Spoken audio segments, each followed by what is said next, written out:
Welcome to the Dr. Gabrielle Lyon Show.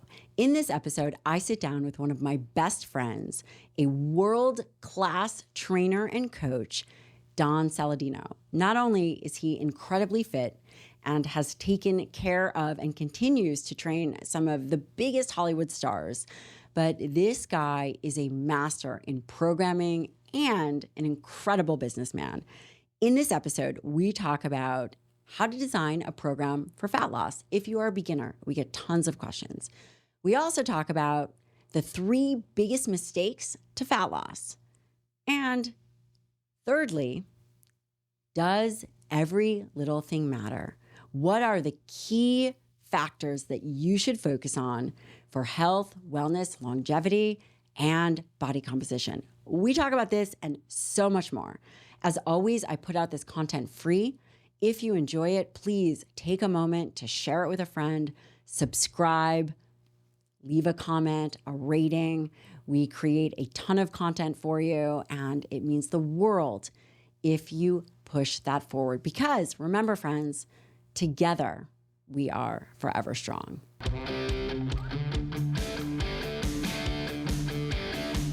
What's up, friends? Did you hear the news? Yep, that's right. I am hosting my first ever Forever Strong 6-week boot camp. What's a boot camp, you're thinking? Well, this is going to get you leaner, improve your metabolism, help you move forward in your health and wellness goals, and you are going to do it with me and my team alongside real people for real results. What are you going to get? You're going to get workouts, meal planning. You're going to get my Forever Strong muscle-centric training course. So much more. Most important, you're going to get support. It's never too late to start, and the time to start is now. Head on over to my Instagram and DM me bootcamp. I'm going to send you all the information. That's right. Head on over to my Instagram, DM me bootcamp, and I'm there to support you along with my team. Let's rock and roll, friends. Don Saladino. Gabrielle Lyon. You are one of my best friends. I'm so grateful that you're here. I'm honored to be here. And it's just, honestly, like this, the trip out here was not just about doing this. It was about seeing your husband, your children, you. And just, it's fun just kind of rapping all day, right? Is. Like, what do you eat now? What are you doing? What are you ordering? It's just. So we should tell people, I really set you up. So you and I have known each other for about 10 years. Mm-hmm. We have been very close for almost a decade. Right. Not just through fitness and nutrition, but we've really gone through life. Business, family. Extraordinary. Yeah. And you are one of my most favorite people. And we're going to talk all about health, wellness, fitness. But the reality is, if you guys don't know Don Saladino, you're always so humble, but you are extraordinary. You and your wife, Mel. Thank you. She's amazing. Extraordinary people. So hopefully you guys will get a taste of not just health and wellness, but also who Don is as a human, because, you know, my husband, he's a very good judge of character. Oh, he's the best. We were up last night laughing. I got a man crush on Shane. We were like sitting at the table talking about stuff, and it's so funny, so interesting, and so capable. I mean, he's an amazing person. And I would say you are one of his most favorite people. Thank you. That being said, I really set you up for dinner. We went to dinner. Oh my God. Tiny number 5. Yesterday, if you guys are in Houston and are looking for a great restaurant, Tiny number 5's is farm to table. And so again, Don and I have been friends for a decade, and we really eat clean. We eat clean around. And I was disappointed. I'm jumping in. I was disappointed because I'm sitting there going, all right, what's she going to order? I'm just going to go ×2. Totally. Simple. Didn't really happen. I was going to order. You said you were going to order a protein-style burger, and I was looking at you like you had 9 heads. I'm like, who are you? Like, what are you talking about? I was really? going to get a burger and fries. You're like, yeah, no, I'm just going to eat. And I'm like, okay. And then I'm sitting there taking 15 minutes ordering, like apologizing to the waitress because I'm like, I'm so sorry for the changes. And then she's like, ×2. That was a full setup. I can't believe you owed me that. You even believe that. But well done, sir. Well done. I love it. And Don Saladino, just in case you guys didn't know this, if you haven't read my book, Forever Strong, Don wrote the training program and kicked off our Forever Strong Summit, which he will be doing every year, hopefully. Yep, every year. And I haven't announced this, but we have 2 more books in the pipeline. I'm probably not supposed to be talking about that, but Don will be doing the training for both those. So I'm really excited. Honors. And I have to say, your level of fitness puts everybody else to shame. That's nice to say, but But it's not. If you no. guys are looking and watching him, his biceps are poking me in the eye. And oh my gosh, Matt, we did not do our pre-podcast ritual. So I guess we're going to have to do it afterwards. We'll do it afterwards. Which involves Post ritual. I've been hearing all about this too. So. which involves multiple push-ups to Eminem. But we will be doing that again. Okay, done. For the general population, we get so many questions about body composition. Mm-hmm. And the number one thing people want to know is, what do they need to do to lose body fat? And again, you run multiple challenges, have so many different programs. And by the way, your clientele are some of the most famous people on the planet. They are, yep. So you can talk about the full spectrum from Ryan Reynolds, who I'm a huge fan. Yep. Ryan, if you're listening to this podcast, and if you're not, you should, because you are probably the funniest actor on the planet. The best. Ryan Reynolds, Blake Lively, who else? Annie Hathaway, Emily Blunt, John Krasinski. I mean, I won't name drop anymore, but the list goes on. And listen, I've had a great career. It's interesting because it changed a lot, right? I went from a trainer at a big box club to owning a golf performance facility, worked with a lot of rotational athletes, to then working with Hugh Jackman and getting people ready for the big screen. So you got to be malleable in business, and this whole performance physique world is something I really fell in love with at a very young age, because I want to perform like an athlete, but I want to look a certain way, and I want to, I want to feel a certain way. And that's where what you do really comes in, because without that, what are we? Like, the biceps are meaningless, right? Like, we got to be healthy internally. So, I think to answer your question of what do people need to do, first off, I mean, we're all different, and some people love this and some people don't love this. And I get confronted by a lot of people who say, Don, I just want this. You mean want to get fit? For people who are like, oh God, I just wish I could wake up every day and be excited about going to the gym and be excited about eating right. And I'm like, listen, I'm more consistent in this than, almost anyone. Anybody. There are days I wake up and the motivation might be. I don't believe that for 1 second. No, there are days I wake up and you might be a little tired. You had a rough night's sleep. You had travel, but the discipline never changes. It's like, if you ask me, would you rather have motivation or discipline? I'd rather have the discipline piece, because the discipline piece is going to allow me to push through those days that I don't feel motivated. So yeah, I admitted the other day I was on Ben Newman's podcast, and I think I haven't taken, you're going to laugh, but like, I haven't taken when I say a day off, I don't mean I have my rest days, but I have not woken up since 1996 and said, oh, this is not a day I'm going to train. Like, I always will go and do something. I'll find a way to be successful, and I'll leave feeling successful, even if that's mobility. But I'm always keeping my eye on that discipline. And yes, I have cheat meals. And yes, I was in Austria a few weeks ago and I drank some beers, and I do those things. But when I come home, it's business and it's back on the plan. And there's certain non-negotiables when I train. So I'm not expecting people to do that. But listen, we need strength training, right? And I think we need, right around 3 days a week at a bare minimum, right? Would that be enough to lose body fat? And I think it would be. And I think that, depending on your lifestyle, I'm not telling you for the other 4 days to go sit in a desk and not move or not be active. But if you got in and you did 3 days of resistance training, and the other 4 days you were active with steps, and you were trying to get outside, and you're hydrating, and you're focusing on sleep, and you're focusing on something that we love called protein, right? Never heard of it. Never heard of it. And trying to, the food I consume, I want it to be powerful. Right? Like, I'm not going to just eat like a chicken breast and some white rice. Which is the old school way of doing things. Which is the old school way of doing things. Like, yes, we're going to have broccoli with it, or we're going to mix, like, you're the way you eat, or when you look in your fridge. Very interesting. And I love it, but it's very organized. It's very organized, but like, you had your grass-fed steak, you had, some shrimp, you had some chicken, you had your potatoes, you had your rice, you had your vegetables. And you had other things up top, your kraut, maybe your kimchi. That's right. You noticed. So you were looking in my fridge. Yeah. So like, for fermented foods. Yep. And, there was never, you were never short of being able to consume something that was powerful. So I think there's a way to eat that's delicious.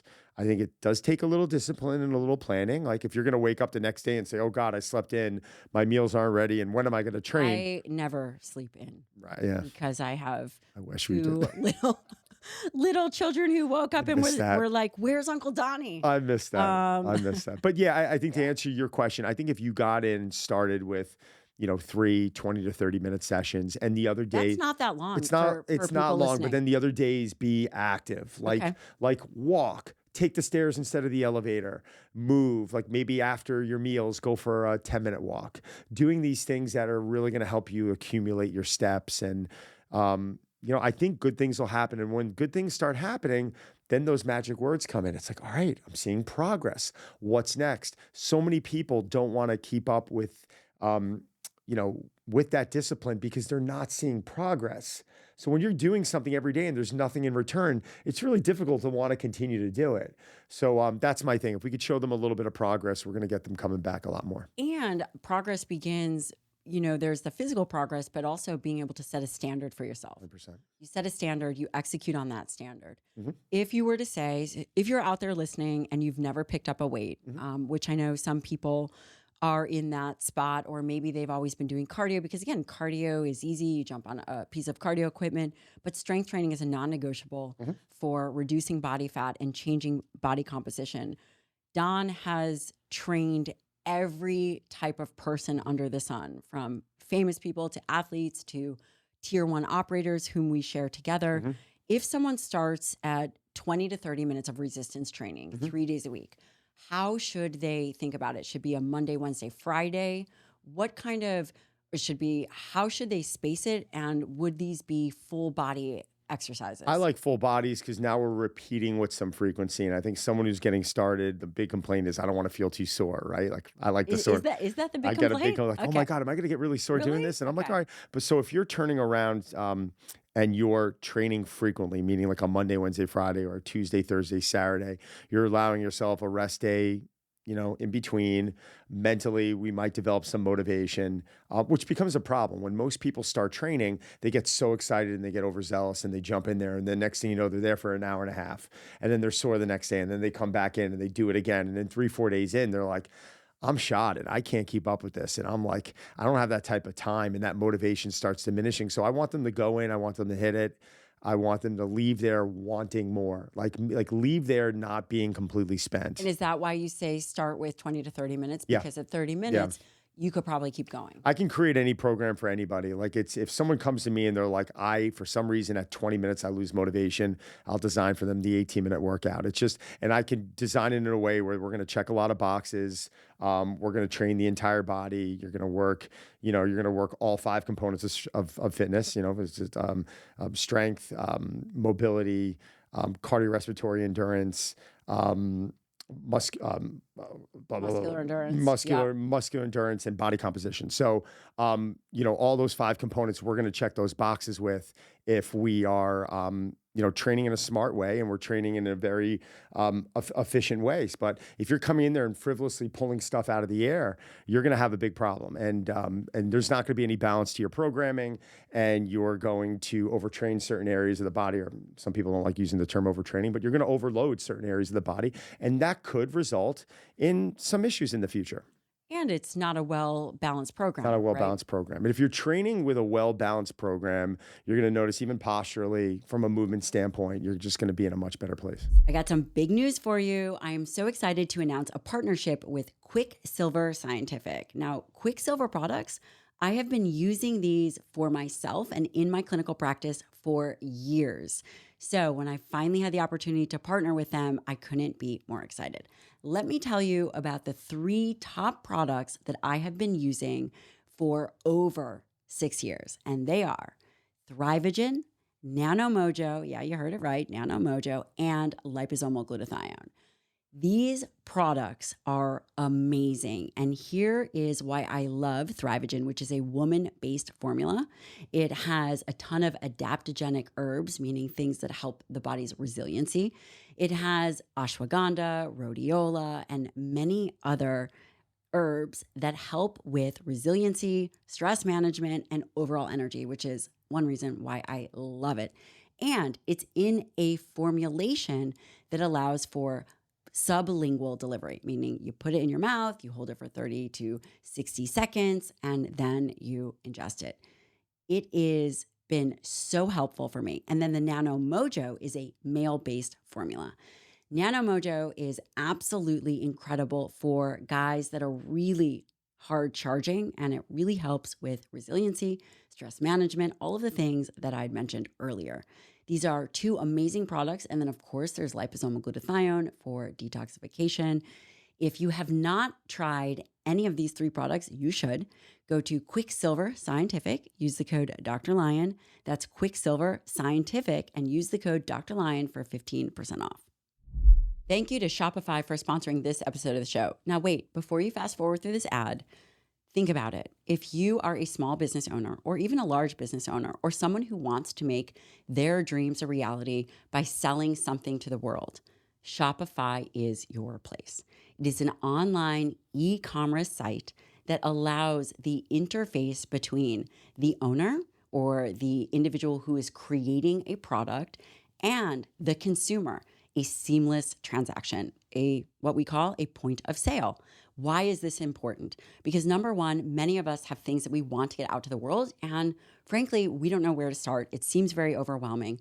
Shopify is an amazing way to get your product out to the world. And by the way, if you're a consumer, I guarantee you've been using Shopify. I know one of my best friends has an amazing company called Paper and Plan Co. I go to that website, I pick a notebook. I'm obsessed with notebooks.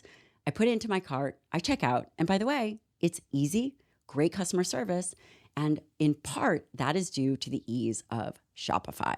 Shopify, quite frankly, is taking over the e-commerce site and space for both business owners and consumers.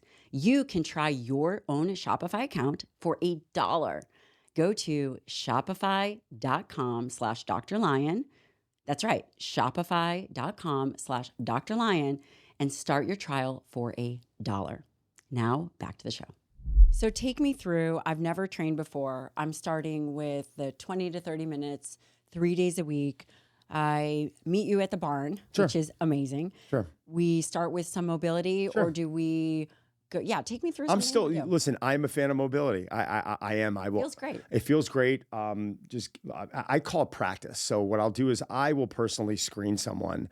I'll run them through some type of a functional movement screening, or if there is red flags, I've got a team of medicals I work with where they can come in and do an SFMA or take them through their process. So once we understand how that person's moving, then I can design my practice, or call it what you want, warm up, movement prep, prehab, whatever you want to call it. I don't care. But then we could design that very simple approach based off of what it is that person needs. So if they're lacking an external rotation in the shoulder, we might work on that, or thoracic extension or thoracic rotation. So it's very purposeful, right? I'm not going to take a woman who can twist her spine like Gumpy and start working on open books. It's a useless movement for her. She doesn't need it. She might need to hang from a pull-up bar and work on grip strength. I'm just making this up, right? But I think coming in and taking anywhere from 3 to 5 movements and just rolling through it to where your heart rate gets picked up, but we are practicing things that we want to get better at, that I think becomes very, very important. And then, it's how are we structuring the workout based off of their goals?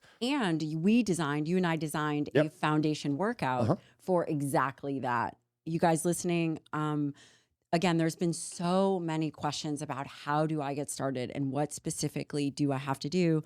Don and I created a workout for you.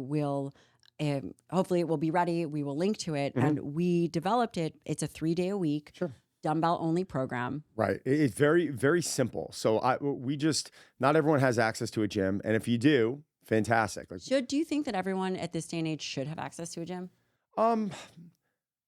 You know what? It's some people just aren't going to have the time, right? It's like you have 2 kids at home. Like, if I make the time. I make the time. Yes, you do. But some people aren't going to have.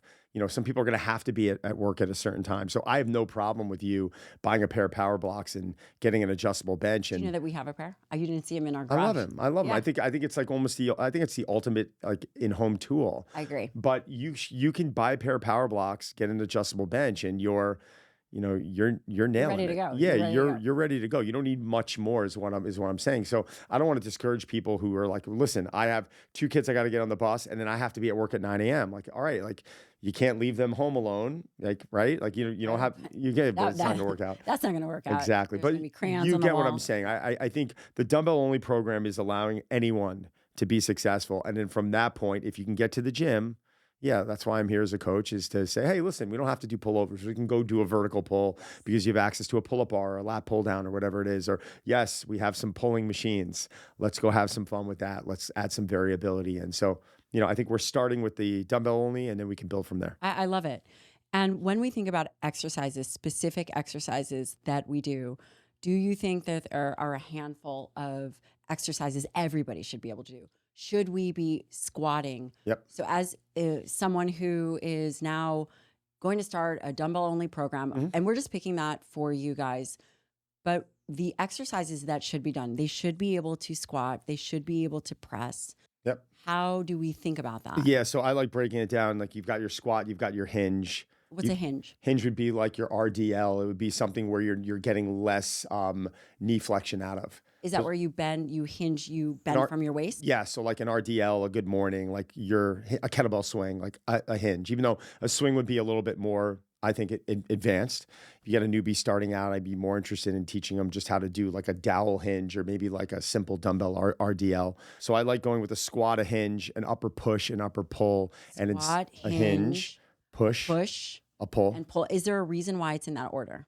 No, you can go hinge, squat, pull, Doesn't push. matter. I don't care. Okay, Yeah, I really don't care. I actually prefer, like, yes, if you wanted to vary it up and start with the hinge at times, like sometimes we're more focused in the beginning, and sometimes we need to warm up a little bit more. That's a good point, though. Yeah, Hey, that's a good point. Prioritize. So would you say that the more complicated the exercise, the earlier on it should be done? I think so. So, and I think, yeah, that might contradict a lot of like what CrossFit does. I actually think it's really good advice. Yeah, but if we're teaching something like that's demanding a lot of power, like a snatch, a clean, something of that nature that's demanding a lot of speed, I'm like always programming that in the beginning because I want them to be alert. I want them to be fresh. And I don't want them to be fatigued, because once you start getting fatigued with those movements, you begin to load dysfunction. And when you load dysfunction, bad things can happen, right? You're going to get hurt. Yeah. A squat or a hinge, not necessarily squat, right? Yeah. So it'd be squat, a hinge, Okay. a push, a pull, and a core movement. And a core movement. So what would be an example of each of those? So squat would be like a goblet squat. It could be a split squat. Which we did. Which absolutely. And I love the split squat because it is a unilateral movement, and I categorize like split squats differently than the rear foot elevated, differently than front foot elevated. So those are 3 forms of split squats, but I will program them all a bit differently. I'll keep more of a vertical knee tibia if I am doing a split squat. A rear foot elevated split squat is definitely going to be more of a knee dominant movement, and a front foot elevated split squat, I might be able to recruit the posterior chain a little bit more, but I'm still keeping that vertical knee tib. So there's always a reasoning for why I'm putting something in the program. But yeah, I like balance. I like variability, but I'm not going to start a beginner out with a rear foot elevated split squat. It's a very difficult movement. It requires a lot of balance. And, I think, but a bodyweight split squat is very safe. A goblet squat is very safe. And there are times where we try and program that, and it's not in the cards for the individual, maybe because of some knee issues that they had in the past or balancing issues. And then we figure out call it a regression or a lateralization to something else that they're going to be able to be successful with. So we've got, those are our 2. So we've got the squat, we've got the hinge, which would be like, let's just start with an RDL. And that's a Romanian deadlift. An upper push, a push up, something as simple as a push up. And that's important, right? To be able to do push up, and they don't even need a weight with a push-up. I'm blown away by how many people perform a push-up incorrectly. No right? rep. No rep. Matt is the king of no repping. But there's a push-up is a moving plank. That's how I categorize it. It's like we're in a plank position, so we're getting the benefits of a plank, but we are moving, so it's dynamic. So when I get someone into a push-up, I am trying to allow them to create tension with the floor with their hands. I want them to squeeze their glutes. I want them to fire their lats. And I want everything to raise and lower in one piece. I don't want their hips to stay down where you see people bobbing with their upper body and you're causing extension in the lower back. It's just, in my opinion, there's a more efficient way to do it. And people can still develop very strong physiques by doing things inefficiently. But I also believe, in my opinion, that when you do things inefficiently, you're always in the potential of causing more risk. Injury over time. Could be. What about, for the push-up or a pushing motion, we have a push-up. What else do we have? We have a bench press. Yeah, we have a dumbbell. So we have a horizontal press or a vertical press is how I differentiate my my pressing. So a push-up would be horizontal. A dumbbell flat bench press, horizontal. An incline bench press, horizontal. A seated dumbbell press, vertical. A landmine press, vertical. Like a kettlebell bottom up press, vertical. So like there's a handstand push-up, vertical. Like there's different levels of difficulty that we can assign to people. And then we have the squat hinge, the push, the pull. And then we got our core movement. And did we talk about the pull? No, we didn't. Okay. What are the exercises for the newbie listening that want to include a pull? And again, squat, push, pull, core. You do this 3 times a week. Yeah. I love because it. now we're accumulating some volume over 3 days. So where in bodybuilding terms, someone would go in and let's just say this. Let's say they, let's say someone does legs on Monday. And no. Chest. It's universal chest day. I purposely said legs just because I always do legs on Monday. Okay, let's say someone does chest on Monday, and let's say they accumulate 14 sets of their chest work. And we also have to talk about set and rep range. 12 sets, 14 sets, whatever it is. I think your sets are all dictated by your intensity. So when I say 16 sets of chest, you can get a chest workout done in 7 working sets, 6 working sets. How hard are you going to go? Less, right? So if you're doing, let's just say 16 sets for the sake of math, we can do 16 sets in one day, or we can do 4 sets a day over 4 days. We're still accumulating those 16 sets. So like what I'm doing is we're training for different things. If someone's a bodybuilder, yeah, we may want to go with a little more volume or intensity, or maybe we may want to train a little bit more frequently during the week. If I'm working with someone for performance, or I'm trying to get them moving and they just want like a strong build and they want to be lean and they want to be athletic, these full body workouts I think are a great approach, and there's so many different ways I could structure them. I could still focus on strength and power. I could still do circuit work, right? I could still set them up in different ways, and they're efficient. So I think when we don't have time, the full body workouts are a good way to check a lot of boxes. I think they're great. In fact, the program that we created, I'm going to be using because I'm managing some of these injuries, and again, you can still make body composition improvements by just being consistent. And again, you can change it for if someone is moderately trained or more advanced, you would increase the either volume or intensity. Which would you think is more important for body composition changes, specifically fat loss? Yeah, you know what? I would have to look at training age first. So if someone is new to training, if I'm coming in with an intensity approach, in my opinion, most people are not going to be able to stabilize and maintain. I mean, if I had my wish out of it, I would balance out between some volume work and dropping down volume and raising intensity. I think it's been my approach my entire career. I will set my training up into different blocks of like 2 months.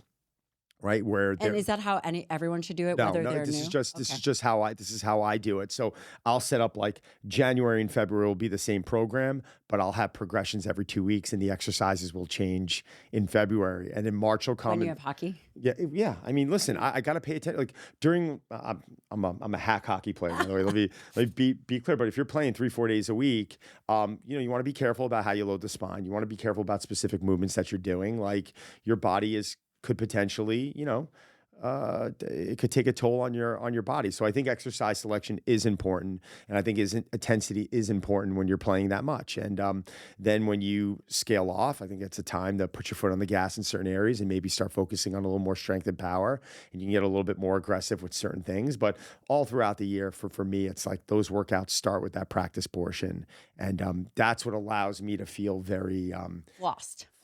I like that term. Yeah, I don't like it's a fun term to use, and it's not a scientific term. Let's be very clear here. But it just feel more flossed and feel more loose and feel more recovered. The pull for the beginner, what are the best pull movements that, again, you and I talk, we're really training for longevity. And everybody should, whether they're a military operator or an actor, it's your body's your tool. Resiliency, yeah. Exactly. Yep. What are some of the key pulling exercises that you like? Yeah, I'll break it down from like a vertical pull or a horizontal pull. So it's no different than the pressing, right? Vertical pull can be your pull up, chin up, neutral grip pull up, lat pull down, right? Like that's your vertical pulling, right? You're pulling high down. And then your horizontal pull could be like your one arm dumbbell row, your chest supported row, your face pull, right? Some with equipment, some with dumbbells, some with machines. it's, if you have access to that equipment, I'm all for you. Have fun with your training also. Like if you're getting in and you're training at home all the time and you're bored and you're just like, oh, Don and Gabrielle wrote this dumbbell program and I'm just getting bored of it. Like go to a gym, get some variability, like have fun with your training, like go in there and, don't make it miserable. Like I want you to enjoy it. I have a question that I don't know the answer to, and you might not know the answer to this. Probably not. But this is so fun having you on the podcast. Thank you.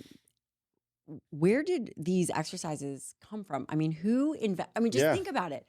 We create these programs and then we continue them. A squat makes sense because that's something that my kid could do. Right. But where did one determine that a pull is important? I mean, a pull-up would make sense, but some of these exercises, have you ever thought about who developed them or why? Yeah, I mean, I think we have a few names for a few of the movements out there, right? But I mean, people are inventing crap today. They're just like throwing a name on it. And you say to yourself, well, obviously through social media and through the reach that we have, I think these things are so much more visible and fitness now is so much more accepted than it was, even back in the 60s and 70s. Like that was fit people who were fit. Jack LaLanne, I'll never forget it. Like I trained with him once. You did? Amazing. Yeah. So he came into Gold's Gym. I want to say it was either his 90th birthday or Gold's Gym's like 100th or 90th anniversary. And they had Jack LaLanne kind of walking into the gym and he looked at me. I was in a sleeveless shirt and he's like, let's get me on camera with that kid. So I ended up working out with him and, he was 90 years old. He was incline pressing 55-pound dumbbells. And I got to sit with him and hear his story a bit. And when he passed, I was invited by his wife, Elaine. Her name was Elaine LaLanne, right? And we went down to the Tribeca, one of the Tribeca theaters, and I sat through this documentary. I got to be honest, I was teary-eyed most of the time because this guy, he was like, back in the day, he's like, I'm mixing all these fruits and vegetables in this blender and blending them together. People are like, this guy's crazy. And he's, pulling a barge. He's swimming and he's pulling this humongous barge and he's doing all these feats. And he is really one of the people that kind of set the standard. And I think kind of, in a way normalized like what it is we all go do now, moving weights and moving. And I think it's such a beautiful thing. But when you turn around and you look at these exercises, some of these exercises have been around for centuries. I mean, thousands of years. Like there have been people doing some of these movements. And once in a while you'll be able to find a picture of a physique from 100 years ago, and you're like, oh my God, like he's obviously natty, like he looks amazing, like. But it's cool to see that. It's cool for me to see it. But nowadays, like like you look at the RDL, like it's a hinge. Like people have been hinging forever, and suddenly someone's like, oh, we're gonna call this the Romanian deadlift, or it's like and there are movements that again have been around for a really long time. Yeah. The pull up, like, oh, wow, that's a real scientific name. Like someone's hanging from a bar, like pull yourself up. Like we're calling that the pull up. Like it's probably how it literally happened. And then we just hung with these things. And then now you see all these sports scientists now researching and trying to find out other ways to do things more efficiently. But what's interesting about a lot of this research is we've all seen research that have been published and you've seen it then contradicted, decades later. And there's certain research papers that you even explain. Hallmark that you'll papers. look at and you're like, oh, this is solid. But, I also look at specific experts in our field that have been doing this stuff for 20, 25, 30, 35 years. And they're some of the best research experts without having things published, amazing? Right? I know exactly who you're referencing. Yeah, so That's amazing. For me, that's impressive. Like just because a paper might come out and it might say, well, there's no evidence that mobility is helpful. Well, this guy's been doing it for 30 years, and this guy now is 70 years old, and he moves beautifully. My evidence is going to push myself in that direction. Or sometimes it takes time for evidence to catch up with what we know or hypothesis. Mm-hmm. We talked about squat, push, pull, core exercises. Yes. Tell me how important those are for a beginner and what we should be doing. Because I remember I went on a Good Morning America and I called you. I'm like, Don, they want me to do exercise. I'm like, do you remember this? Yes. And I was like, here's what I'm thinking for the core exercises. I went, blah, blah, blah, sit up. And you're like, no. Yep. We're not doing sit up. Yeah. So explain to us good core exercises and why. Yeah, I mean, I want to be clear. The sit-up's been around for a long time, and there are plenty of people that can do sit-ups and never have back issues. I'm just when I But maybe it's not the best. I mean, maybe yeah. it's not So the the best reason why exercise. I don't Yeah. program it is because statistically, a lot of people have sore backs, and a lot of people are sitting in this position. They're in this kyphotic position all day, and just adding, I think that flexion, under strain can be detrimental, right? So I'm a huge fan of one arm carries or some type of As a farm. core exercise, Yeah, like because always core exercises, we think that we're going to be laying on our back right. doing sit-ups or, Matt over there doing flutter kicks, but no. Some of the strongest people I've worked with, they have, we have assigned, carry variations into their training diet, and they've had an incredible level of success with it. I mean, there's so much benefit.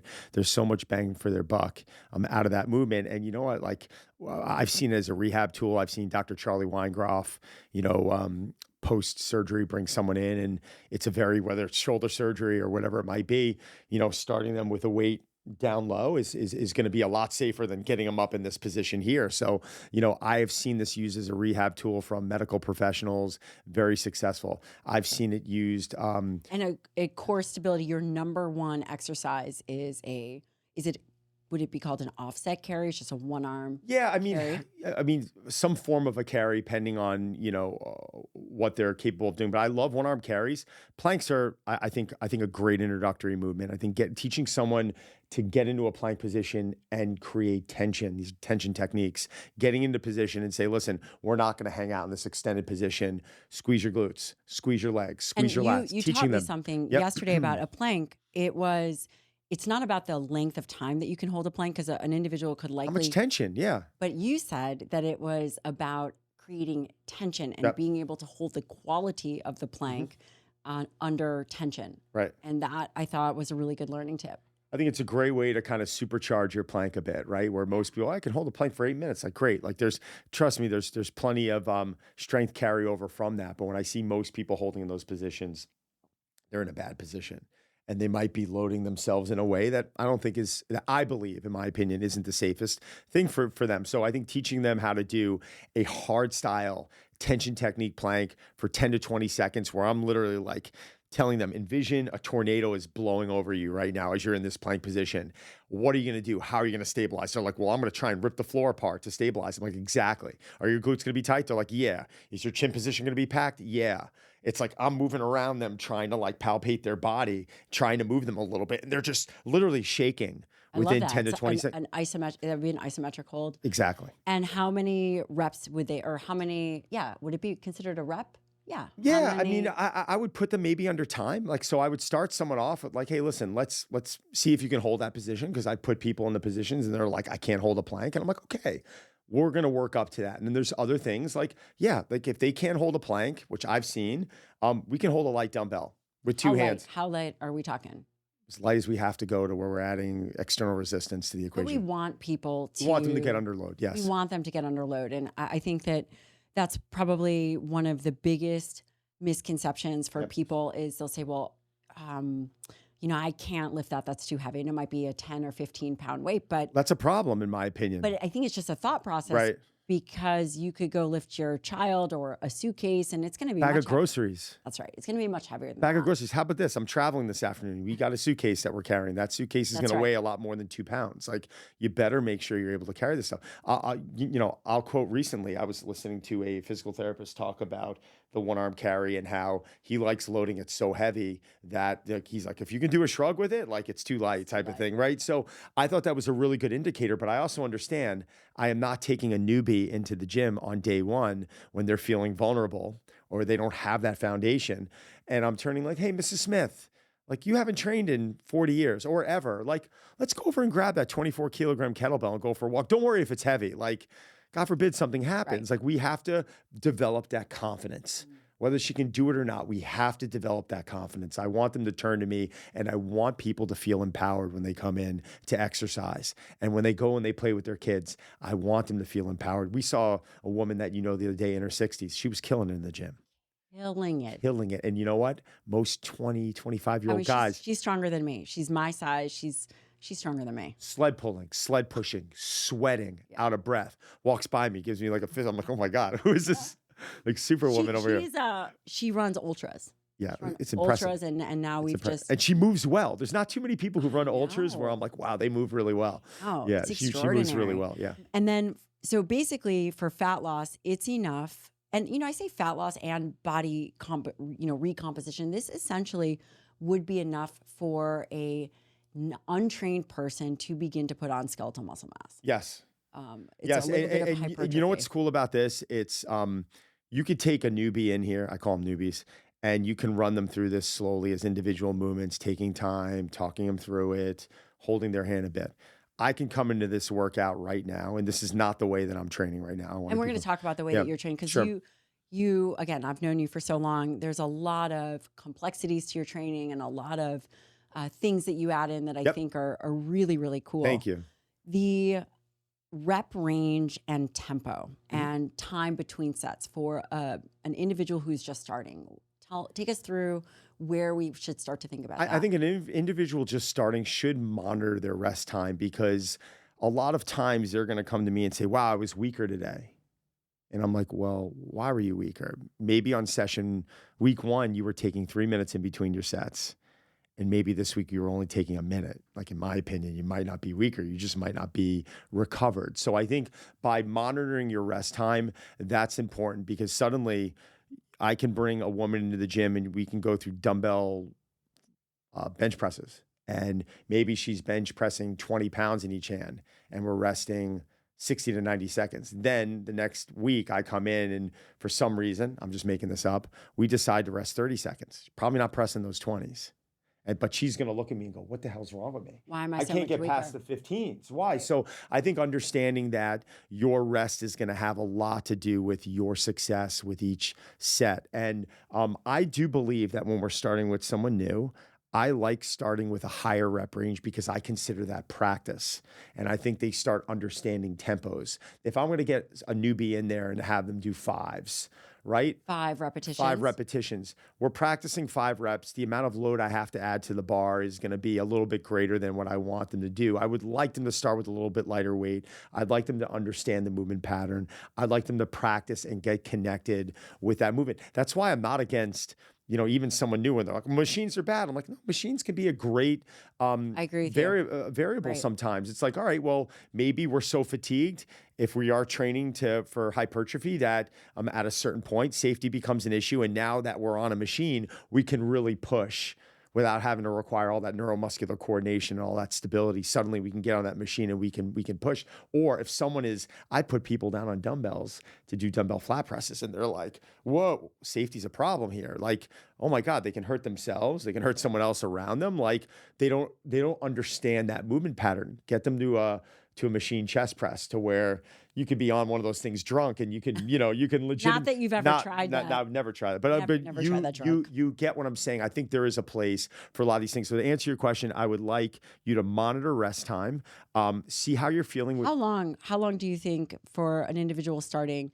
How long should they be resting? I think anywhere from 60 to 90 seconds, considering we're not getting under heavy loads, I think is really conservative. I think that's a really conservative place to be. There's some people who are going to grab weights. They might be so fatigued that going into the next set, they're like, oh my God, I need more rest. Stretch it out to 90 seconds. And you know what? If they're still fatigued, go to 2 minutes, log it. Track it, but you're track it, because we can change a program stimulus by leaving the sets and reps the same, but almost progressing the rest times. You're saying something very smart here. It's all about the adaptation that we're looking for. Yes. We focus a lot on what is the individual exercise. And the reason I'm covering individual exercises isn't because so much that it's that specific exercise, not to confuse people, but the movements are important, but it's the stimulus that we're after. And you have taught me a lot about how we can change the stimulus, whether it is volume, intensity, rest times, while doing the same program. 100%. It's funny. I learned that I stole all that information from this old bodybuilding coach named Vince Gironda. And I remember reading about this guy probably when I started coaching in the late 90s. And it was interesting because I went back to some of his training methods when I broke ribs or I injured my shoulder, and suddenly I couldn't get under heavy loads anymore. So, as a young trainee, you're like, okay, well, can't bench press 225 right now. What do I do? And you're like, all right, we'll get on the, incline press and press 8 sets of 8. And we're going to do that on 45 seconds rest for 2 weeks. And then 2 weeks later, we're going to do that on 30 seconds of rest. And then 2 weeks later, we're going to do that on 20 seconds of rest. And suddenly loads that were so light to begin with are feeling heavier than that 225, and you're just creating the stimulus and you're sweating and you're feeling successful. So I believe that we can go to these tools when, life throws us a curveball or a speed bump. I really like that.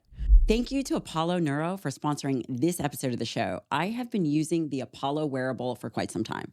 You might see me in my stories wear a tiny little square device. Sometimes I wear it on my wrist. Sometimes I wear it on my ankle. And here's why I love the Apollo. Number one, it is a tiny little device that sends small vibrations throughout my body. So I put it on my wrist. It almost is like a tiny little tapping, and you can adjust the intensity and duration. There are multiple different programs, and here's why I suggest you try it. It helps regulate your nervous system. There is a lot coming at us, whether it's our phones or demands, and the Apollo wearable allows me to almost, reset my nervous system. I think that there's a lot of great science behind it. It is a safe, effective, non-stimulant, non-medication way to manage your nervous system. It helps with my heart rate variability. It can help me with sleep. It helps people with anxiety. It was created by a psychiatrist with whom I trust. Dave, would love to have you on the show. It's really amazing. And if you are going to add one thing to your regimen that is a non-supplement, I highly recommend that it's this. Go to apolloneuro.com. That's apolloneuro.com. Use the code Dr. Lyon for 15% off. That's Dr. Lyon for 15% off. Now back to the show. The 60 to 90 second rests, that's in between, for example, our hinge or our squat. So we'll do, how many reps are we starting with, 15 to 20? I think 15 is a good number. And I think, at the very least, that goblet squat can become a body weight squat, right? I actually think the goblet squat can get a little easier than the body weight squat, because even if you put a light dumbbell or a light kettlebell in someone's hand, you're allowing that core activation. It's acting as a counterbalance. And, I've try to have people squat and they're going onto their toes. And I'm like, all right, let's put this box down. I teach them how to kind of sit back onto the box to where they're learning how to use their glutes a bit more and be a little less knee dominant. And, that's how I would approach it. But don't feel that, just because it says goblet squat doesn't mean we can't call lateralization and work on those body weight squats. Body weight squats, like push-ups and pull-ups, I think are these foundational movements that we should work on. And how fast do we progress? So right now we're doing a repetition range of 15 to 20 reps. We're doing 60 to 90 seconds in between sets. 2 to 3 sets, right? I was going to ask you how many sets? 2 to 3 sets is a good place to start. Again, we want them to feel successful. We want them to get out of the gym, in a good amount of time so they can come back in and be hungry to come back in. Again, I'm trying to build this level of consistency, and I'm trying to remove that vulnerability that a lot of people feel when they're grabbing a dumbbell or they're going to a gym and they're around people. And the first couple weeks is all neuromuscular connection. It's all central nervous system. Yeah, learning the pattern. Listen, it'll take longer than that. I mean, this is an art. Like strength is strength. I love that line. Strength is a skill. Like we just develop these skills as we get more and more reps in. So I'm not going to say like 2 weeks you're going to be great. Like no, like we need to put time in, but we could start progressing. I think 2 to 3 weeks. We could start progressing. And when do I like to change a program?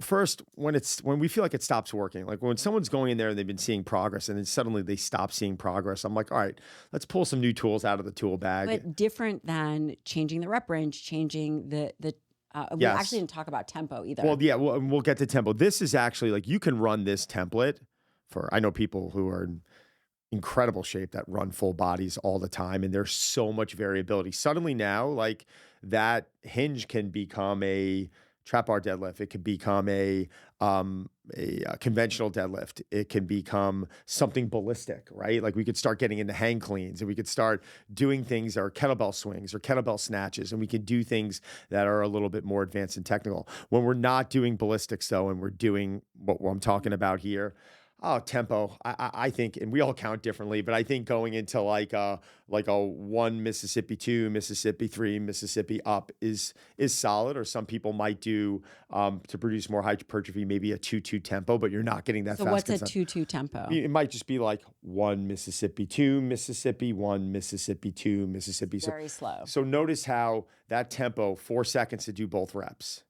4 seconds to do both. So And I'm concentric and eccentric. Yeah, so I'm making this up. So like right now, if we do that 3-second eccentric and we're explosive on the concentric, it still took us 4 seconds to do the rep, but I approached that set a little bit differently than if I did 2 seconds down in a slow, controlled concentric.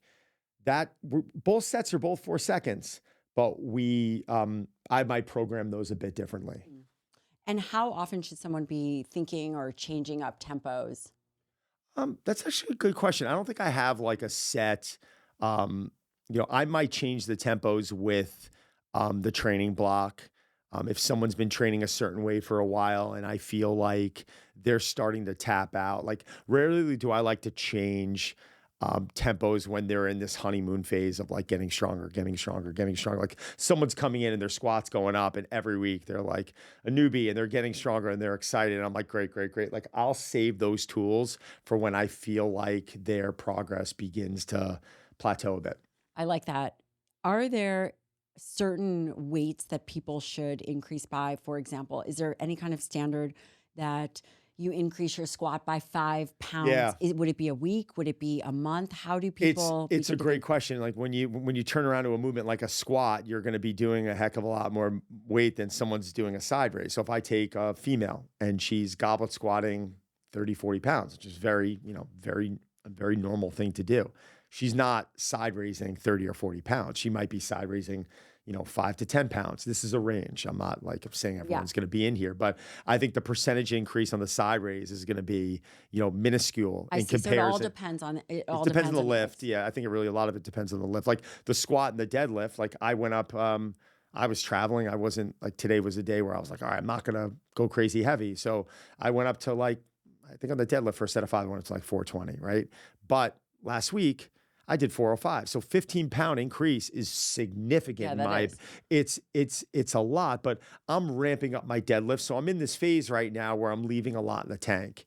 I'm not going to jump 15 pounds on a side raise or a bicep curl or a rear fly or an isolation movement, right? Like those are going to be much more minuscule. That's a really good perspective for people listening, and they should be trying to increase weight. There should be this component of progressive overload. Yes. Because if they're not, then would essentially they be just maintaining? Yeah. I mean, I know some people that have incredible physiques and are in great shape, and they just kind of, every time it's like the same thing over and over. Like, let me be clear about something. The fact that you're getting in there and doing something is better than not doing anything. So and if I was getting stronger every single day, every single week of my life, I'd be the strongest human being on the planet. Ever.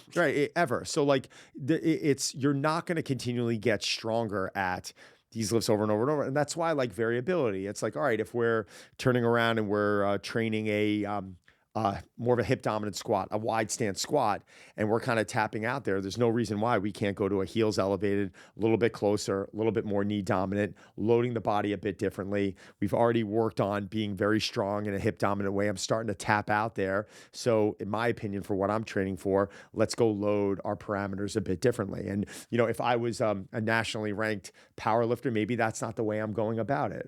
But I know for what I train for, which is what pretty much everyone trains for.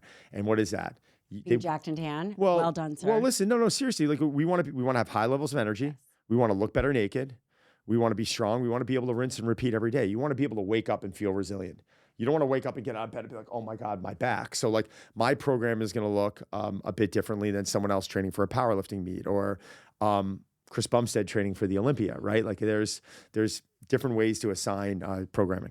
Is there any truth to the idea that if someone is X number of pounds that they should be able to squat? Are there standards that? Yeah, people are making up these standards, but I don't really get it. Like, I've read this 1,000 times. Like, there was a category the day, like everyone should be able to do their body weight on bench or squat. I'm like, okay, like, great. Like, I saw the other day there was this test, like it was the old man test. Like, they were talking about putting on your shoe.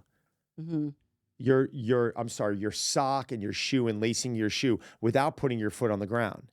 And if you can't do that, you're an old man. I'm like, no, maybe you have Right, hips that right. don't move because of God's will. This is the way you've been put on earth. Like, it's Mm. just your bone structure. Like, these are circus tricks. So I think sometimes people get good at certain things and they want to like standardize it as like a test, Mhm. or suddenly like, oh, if you can bench double your body weight, hell yeah, you're strong. Like, if you could double bench your body weight, like for me that would be me. I'm 210 pounds. I would be bench pressing 420 pounds. Like, I can't bench press 420 So pounds. the charts and the I think they're just made up. And I think maybe it gets you in a way like, all right, this is someone who's strong. Like, okay, I could squat double my body weight. Am I strong? Sure. I could squat one, and then you start seeing the percentages. Like, and if you could bench press like 1.75 pounds, I'm like, this no, is just numbers. People make this up. Like, why? Like, so I don't know. I think people obsess over these things sometimes. And at the end of the day, what's quantifying this stuff for us? Like, if you live to 100 years old or live to 90 and you're healthy and you're not in the hospital and you can move really well and you could be strong, did it really matter whether you're able to squat, double your body weight? Could Jack LaLanne squat triple his body weight? Like, probably not. Like, I don't know. The guy was 180 pounds. So what is it? What's the math on that? He's squatting 500 pounds. Like, no, he's not going to squat 500 pounds. He never was able to. He was a machine. So Yeah. that's what I'm trying to say. And I think it's a really good perspective, because we do have these charts out there, and are they valuable? I struggle with it, because again, the way that someone's weight is distributed is totally different, whether they're 30% body fat or 15% body fat, what percentage of their body is muscle versus How tall are other they? things. How long are their Exactly. limbs? Like, Exactly. I had a buddy of mine in college. He had a 500-pound bench press, and he couldn't squat 500 pounds. So people are like, well, he just had a strong bench. Yeah. He just had a really strong bench. The guy at his body weight was still squatting, I think, 480. So what? He's weak because he can't squat more than it's just, sometimes we're just made a certain way and we're built a certain way, and we have to stop listening. There's so much clickbait out there, and there's so many people making up these standards. It's nonsense. And it really is about being able to train for life, getting Yes. stronger over time. What about, as we're thinking about the newbie who's going in for body composition changes, we've really addressed strength training, which isn't complicated. It's 3 days a week. We went through squat, hinge, push, pull, and a core exercise. Simple. What about cardiovascular activity? Yes. Where do you stand with high intensity interval training, sprint interval training versus zone 2? Where should I love that it all. person? I love it all. I mean, I love high intensity interval training. You saw me yesterday on the air bike, and I chose the air bike because, again, it got off a plane, much safer, much better way for me to get my heart rate up to the specific area I needed to get into, the specific zone I needed to be in. And I went hard. And it was that a max effort for you?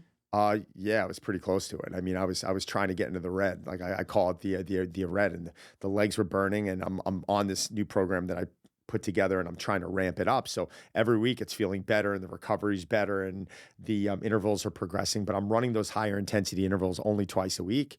And that I even think's a lot, right? But I also play ice hockey twice a week right now. So, but I don't categorize that as high intensity, because I monitor my heart rate out there with a chest strap, and I'll look at the comparison. And because, you're waiting for the puck, or you're looking at where the play is, or it's stop, go, stop, go, stop, go. It's like, all right, your heart rate, my average heart rate is definitely lower. My max heart rate is definitely a bit lower, because it's not like you're not out there in the sprint the entire time. Like, there's a little bit more strategy to the game. So I would categorize that more as my medium intensity intervals. And then you got your slow steady state, which, everyone likes to talk zone 2 now, which has been around for. I think it's way overplayed. I'm just way gonna say overplayed. that. Way overplayed. It's been around for a long time, but I think it has its place. I think people who are fatigued, I think people who are trying to just move and work that's up a fair. sweat. I think this mindless piece to it also, where maybe you get off a plane and you're just tired, but you're feeling like you're retaining water from the flight, and you just need to get that blood moving a little bit. putting that incline up and doing a power walk for 30 to 45 minutes where your heart rate's in that 120 to 140 range, and you're breathing, but you can still have a conversation. I think there's a lot of benefit to that also. So I think there is a time and place for these things, but anytime someone's like, oh, high intensity all the time, I'm like, we don't know enough of the story. Yeah, and I swear, which I love training with high intensity. I know you do. And it blasts my nervous system. It's very difficult to recover, depending on if you're just doing it, which. Yes, but we also look at the movements. Like there are movements that with certain people trying to do high intensity, I would not program. Like I'm a big sprinter. I'm a big hill sprinter. Like I love it. I find that to be incredibly challenging. And it can be very, very dangerous for people who are not proficient at running. When they get fatigued, you have the possibility of them tripping and falling. Like I'd rather them get on an Airdyne bike, or I'd rather them get on a ski erg or a Versa climber or something that's stationary, locked in, safe. And it's like, just go. Like what do you want me to do? Like today, I want you to go at an 8 RPE out of 10. That means like not 100%, 20% off 100%. Like that's where we're going to stay. Or guess what? You have 15 seconds right now. I want you to envision like, I have a stake on your back and there's a pack of dogs running after you. And they're like, oh my God, like I'm not going to tell them to do that when they're running. Like that's going to become, they might be compromised, but putting them on an air bike, I think is really a safe way to go about that type of training. And high intensity exercise. So this is high intensity interval training. There are numerous different ways these protocols play out, right? What would a beginner think about for, let's say we wanted to add it in to a training program? Would this look like 20 minutes of high intensity? Yeah, of 20 seconds on, 2-minute rest. I'm doing even less. Okay, so take us through that. I might have someone just getting started. I might put them on the bike and say, all right, listen, let's do like a 3 to 5 minute warm up. Or if it's at the end of the workout, they're already pretty warm, and does it matter when someone does interval training? I did it yesterday as a standalone day. Like my Wednesdays lately have been interval days where I come in and I practice. And what do I practice? I practice like some gymnastic stuff, handstands, L-sits, ice cream makers, front levers. Like I try and work on that stuff, but I didn't have access to all that yesterday. So what did I do? I did mobility. I did about a 5-minute warm up on the air bike. And then I went 8 intervals of a 1 to 3 work to rest ratio, which means the first week I was running my challenge group through, actually the first month I'm running them through a 1 to 3 work to rest ratio. So that means for week 1, 15 seconds of work, 45 seconds of rest. Week 2, 20 seconds of work, 60 seconds of rest. So we're still at that 1 to 3. Week 3 and 4 would be 30 seconds of work, 90 seconds of rest. So I would run them through that for a month. And I think for a newbie, you could start with like 3 sets.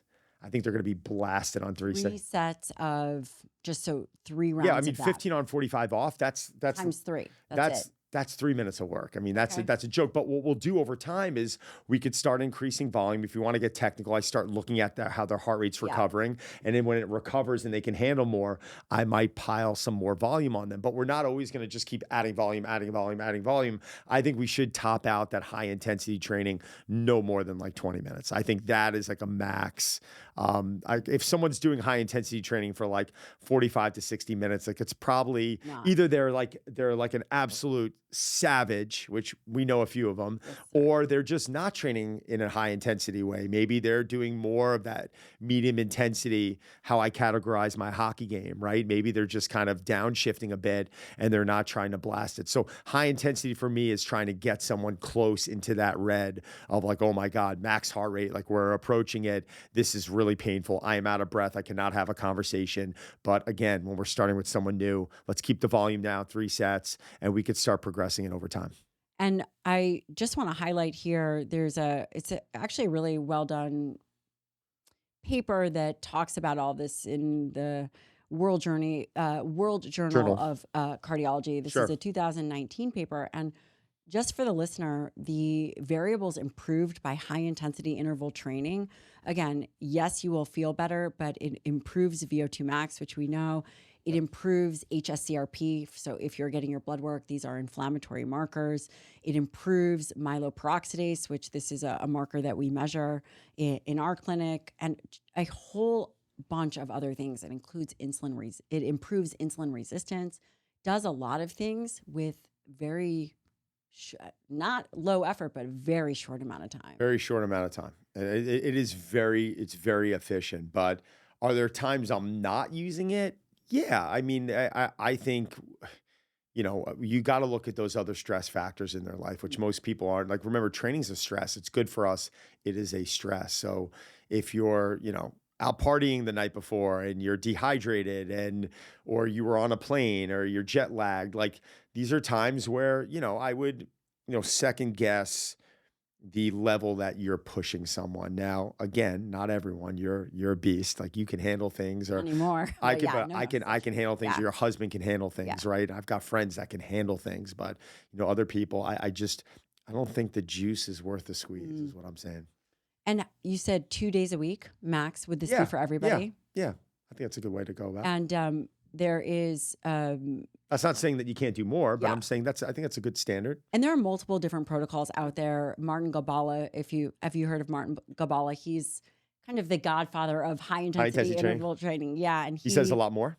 No. There's just different protocols, and this is aerobic 10 times 1 minute HIIT protocol. High intensity interval protocol. Well, we're going to work up to that. And that's what I meant about the work to rest. So like month one, this month I'm programming a 3-to-1. Yep. Next month I'm programming a 2-to-1.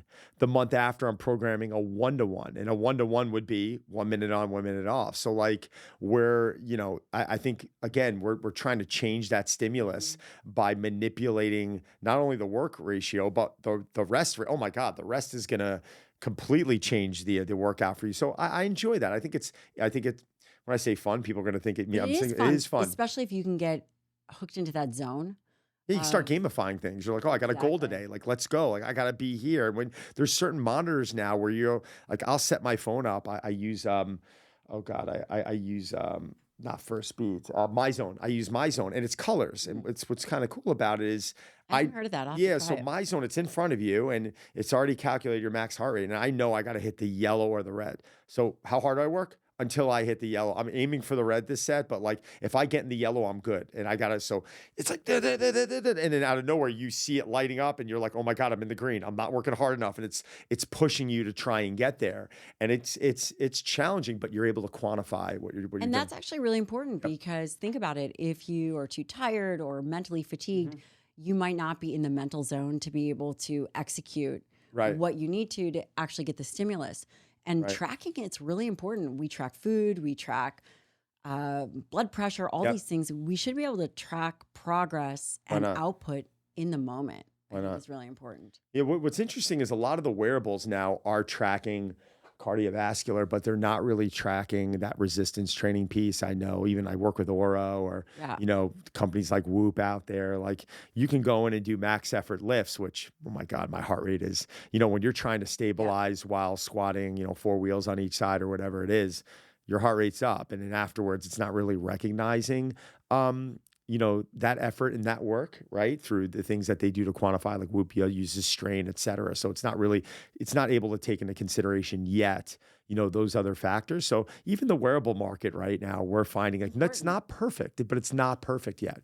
Yeah. It's going in a good direction. It is. And it's really helpful because I think previously, unless you were an elite athlete, people weren't tracking high intensity interval training. Right. Do you think it's more important to track heart rate or it is to track? Let me give you an example. Yeah. There were periods of time where we were in the gym and we were doing a 500-meter row. We knew that 500-meter row should be sub 2. Yeah.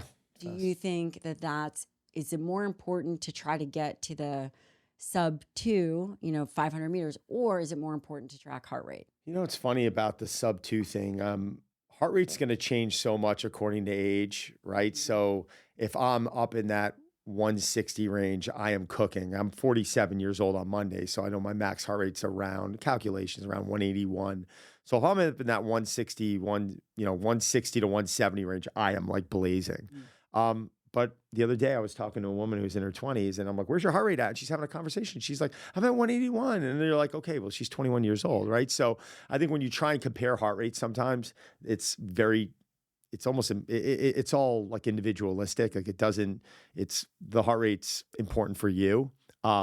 But I also know that most people out there, when they're looking at heart rate, they don't know what they're looking at. Like I would challenge and say 90% of the people out there who wear heart rate monitors are just like, oh, well, my heart rate got to 180. I'm like, well, what does that mean? And they're like, right? Like they don't really know. Yeah. So to answer your question, if the goal is to be sub 2 because you're training for an event or something, that's pretty important. Like, but also I think understanding that when you're training, that if I'm at 170 or that woman I was just talking about is at 170, those efforts are completely different.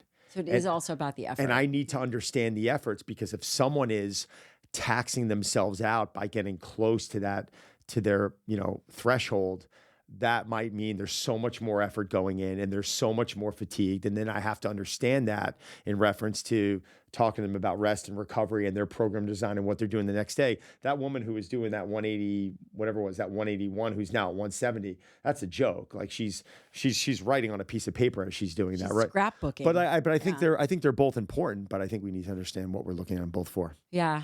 That makes a lot of sense. And that kind of leads me to this sprint interval training. So high intensity interval training is up to 80%, really your max output. But sprint interval training is different. That's 100% effort. And it seems like that's not very well tolerated by people. And you know what's interesting? You should talk to Derek Hansen about this, my podcast partner. You should bring him on. He's probably one of the best in the world I know when it comes to running mechanics and sprint training. And he's very rarely having anyone do 100% efforts. Like he's working on a lot of falling starts. He's working on a lot of things between 10 and 20 meters. And he's working on a lot of technique. So I know it's very difficult. Once you start getting people in that 100% range for sprinting, it's like there's a lot of risk coming there. And I got to be honest, I'm rarely going to design that for people. I might take myself there, but I better make sure that, okay, how's my travel been that week? How's my warm up? How's my body feel warming into that? Because like I said, I'm going to use that line again. There's a cost of doing business. Do you think for that now kind of, and I guess we'll round out the conversation of the newbie, nutrition. Sure. What are your thoughts on how they should be, aside from the whole food component, focusing on protein? Again, you and I have talked for years. Yeah. What are your thoughts about how an individual who's starting out really focusing on losing fat, what are their key nutrition strategies that they should be focusing on? First thing we want to do is, as you know, God, you're like the queen of all this stuff. I can't believe I'm actually talking to you right now. I know you know all this stuff, but I think one, it's understanding what are we starting with? Because if someone's like, oh yeah, like, well, how do you eat? Well, I eat dinner. And I'm like, okay, what's your dinner like? It's like, whatever, burger, fries, or, whatever it might be. And you're like, okay, like I might the word I use is like marinate them into this a bit. Like I'm not going to turn around and be like, oh, I want these 3 square meals tomorrow because they're going to puke and feel full and feel like shit. And excuse my language, but like what I might start doing is like, all right, listen, let's try this. Let's start with a really small breakfast and let's maybe incorporate a protein shake for lunch. Oh, I can have shakes for lunch? No, you can have a shake now for lunch. And then I'm trying to kind of marinate them into getting those 3 square meals a day. And then how many times a day? Well, I like to understand my clients' macros. I'm not saying they all have. No. This is a contentious topic in the field. You have to know what you are eating. I disagree. This whole intuitive eating thing, I think it can be used. You and I could turn around and intuitively eat because we know what our portions need to look like and we know around what that's going to translate to. You get someone in there who has a lot of questions and I had a woman the other day, well, can I just count calories? And I'm like, well, if you count calories, you technically can get all your calories from carbs. Right? You technically could, right? Yeah. There's going to be a little protein in there, but it's not really breaking down the ratios. Like, let's just start tracking one meal and let's get comfortable with that one meal. And then a few weeks later, like, oh, this is easy. All right, let's do lunch now. A few weeks, this is easy. All right, let's do dinner now. So I like to understand, where are they starting? But I also understand that every meal during the day is an opportunity for them to consume nutrition. And if I need to consume, I'm making this number up, 3,000 calories a day to break even, I hit my maintenance calories. If I'm eating 3,000 calories a day, and I'm only eating 3 times a day, that's 1,000 calories a meal. Most people can't do that. I can do that, right? Yes, But I've seen you eat. right, but now suddenly if it goes to 5 meals a day, that's 600 calories a meal. A little bit doable for most people. So like, yes, we talked about that reverse dieting approach, and I think Which is very helpful for right. people. And then talking about intermittent fasting, like I don't have a problem with fasting for some people, but you're now diminishing that opportunity to consume nutrition. And if you only have 8 hours to eat during a day, well, how are you eating? Are you having like a salad at lunch and then having a handful of nuts at 3 o'clock and then going into a big dinner? Because you're probably not consuming the fiber that you need, right? Very important. You're not consuming the protein. You're probably not getting the ratio of fats and carbs that you need. And if there's that much variability going on in your day, your body, in my opinion, is not going to reap the benefits. It's not going to change. And I would say that there's evidence to support that. So the book, Forever Strong, one of the reasons why I wrote Bible. it. The Bible, seriously. One of the reasons I wrote it is to eliminate that chaos. You should know what you're eating on a daily basis. Yep. You should have a strategy in place, and it allows you to be consistent, and it allows you to actually understand what you are executing off of. 100%. 100%. And if you are someone new to diet and nutrition, these are fundamental things to build the house. And then, for example, I mean, the reality is Don does measure his macros. He knows what he's doing for the most part. But I'm not measuring them this week when I'm with you, right? I'm here, but we know what our meals look like. But we also did pull out a scale because you and I wanted to see over under what the person was. What and did I call? Were right. You were right. I said it was 7 ounces of steak. You said no, it's 8. But think about how minuscule that is. Like we were off by an ounce. Yeah, an ounce. It's pretty funny. Yeah. It's just important to recognize, again, you've made your career like this. Yeah. I have never seen, and I've been seeing patients for 20 years. Thank you. And it's extraordinary to see because, how you've been able to fine tune your body. I mean, you had your Apollo on your ankle. It looked like you were on house arrest. Yep. You had your magnesium before bed. I mean, you had your water. You have all these things. But I enjoy it. Yeah. And you enjoy it. Like we enjoy it. But you have to build to that, It's time. Yes. And it has allowed you to maintain a body composition all natural for decades, which is unbelievable. So if you're out there and you're starting, understanding that while Don may be at one extreme, which for you is actually not really extreme, is just frankly disciplined, that there are ways to lead up to doing these things. And actually, frankly, no matter where you are in your journey, the more dialed in you are, the more effective you are going to be. Yep. Period. End of story. Whether you are training for a marathon, whether you are trying to make moderate improvements, if you are someone who is an advanced, advanced training age, in order to move the needle, you should always be striving for something better. 100%. And I like those small wins. And sometimes we don't have to recreate the wheel. It's I think I told you the story about a buddy of mine years ago. You know him. His name's John. He came to me, takes his shirt off in my office, and he's like, one of my closest buddies. He's like, dude, I just want my top 2 abs. And I just started laughing. And I'm like, what are you talking about? Right? Top 2 abs. I'm like, well, what are you doing? He goes, I don't want to eat like you. I said, okay. You never said that. So broke down his nutrition with him, knew his training's pretty good, gets into the gym 3-4 days a week, doesn't do a lot of cardio, gets his steps in. And we just modified a couple things with his nutrition. It was so simple. It was to the point where he looked at me and he said, that's it? And I said, yeah. And he came back in a month, he took his shirt off, and we literally saw this line of definition starting to break out his abs. And he said these magic words to me. He's like, oh my God, I can't believe that's all we needed. What's next? And that was almost in like a light bulb went off in my head, because we don't have to sit there and deliver that A+ program there, unless obviously there's massive health concerns and someone needs a major, or they have to get ready for something. Exactly. Yeah. But John was a perfect example where if I handed him my program, he's not going to be successful.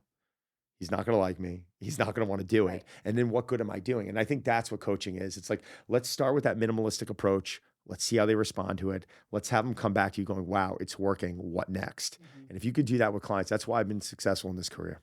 And when you are working with, movie stars or even just athletes, how often do you change their nutrition plan? How tight are you? Because you definitely keep them on a really tight nutrition plan. Yeah. How often are you changing their macros? Ryan Reynolds, we really haven't been. I mean, Ryan Reynolds has been this progression over 15 years when I met him, and I could talk about this. I mean, he was a very low carb guy, and I met him and I'm like, we may want to get that up a little bit. And he didn't really like believe me early on. And then, and I remember him sending me, he sends me updates and he sends me an update. And I'm like, oh my God.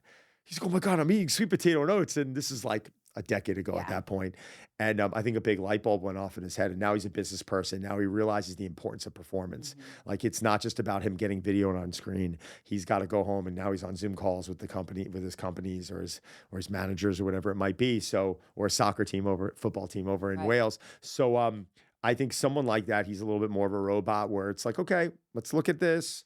Little tweaks, you good, you're good, boom, like he's a dream, right? And then there's other people that come to me and it's just, how much time do we have? And they're like, 2 weeks. I'm like, oh, that much? I'm like, really? To get ready for something. Yeah, Yeah, like 2 weeks, like really? Like, well, what do I do? I'm like, stop drinking, no processed foods. I was gonna ask you about alcohol if someone wanted to, and I alcohol kills you. Hesitate to use the word crash diet, but if someone is, let's say someone has to be in a bathing suit in 2 weeks, and obviously we don't want 2 weeks. No. But this happens. I know. This is their job. We have to do it. What do you do? No cheat meals, no booze.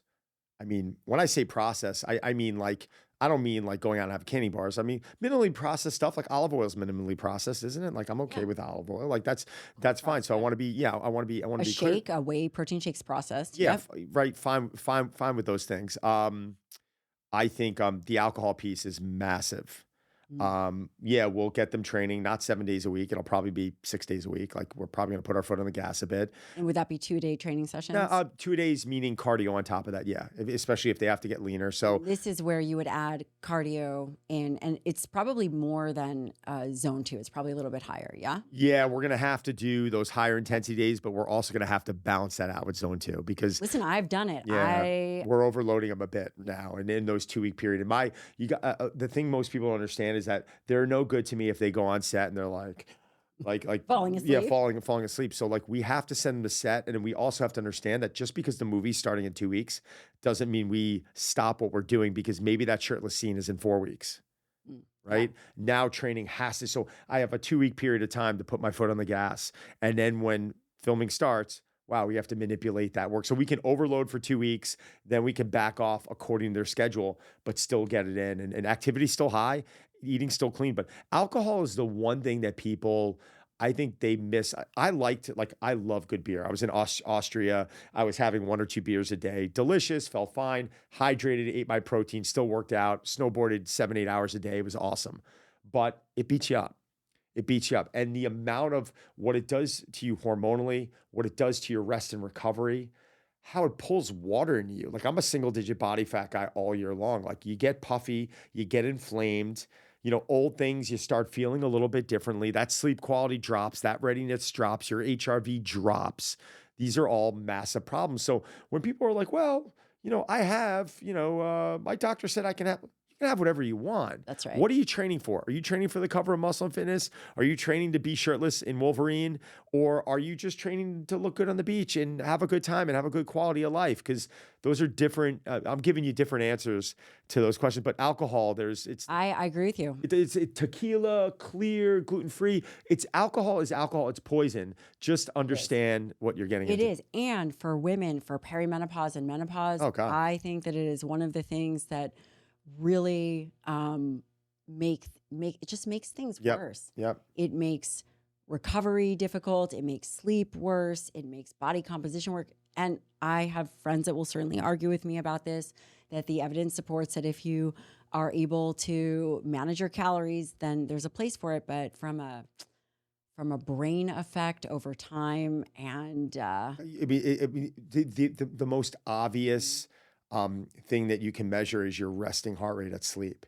And when you have a drink or two, I very rarely know anyone whose resting heart rate doesn't go up by about 5-6 beats. Yeah. It's like, all right, what is that telling us right there? It's like you can have a couple of drinks and that happens. Like that's pretty drastic. You do that over time, and that there's that chronic inflammation in there, and your body is just not healing and resting. Do what you want. Like you can live. My grandma and her 4 sisters lived to be the ages of like 95 and 105. Like I think they smoked a cigarette every day. I think they drank a scotch every day. They had low levels of stress. They ate high quality food and they got away with that stuff. But again, they were not like My grandma was in a wheelchair. She wasn't looking for these body. She wasn't like, oh, And how do we're I looking for body composition changes. Yeah, That's what we're looking for. Can't do it. And that's where increasing Doesn't diet. mix. And that's where increasing dietary protein, people will say, well, 1 gram per pound ideal body weight's too much. But if you're looking for body composition changes, you have to hit your dietary protein. You have to manage your total. Why are people saying it's too much? And I've always heard this, but what evidence is pointing them in the direction of like, oh, you don't need that much? Well, there's a difference between minimum amount to prevent deficiencies Sure. and optimal amount to move the needle for body composition. Right. And the evidence supports double the RDA, which would be 0.8 grams per kg, but double the RDA will show improvements in every area for body composition while carbohydrates are controlled. Lean body mass, decreased body fat. You know, there's... Can I ask another question? Yeah, of course. Right now. Wouldn't a lot of it come down to where your blood results are? So like if I'm consuming 1.25 to 1.5 grams per pound of body weight, and I'm doing this because I need my calories a lot higher because I am burning a lot more. Like people talk about Michael Phelps was eating 12,000 calories a day. Could you imagine V8 clean? I'm like, it's impossible. He's not eating a fibrous diet. He's not eating slow burning carbs and getting 12,000 calories in a day. It's impossible, right? But like, wouldn't you...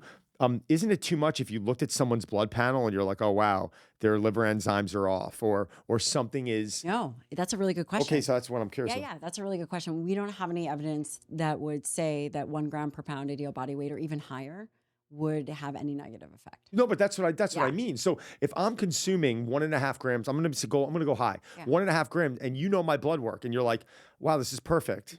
Then why are my proteins too high then?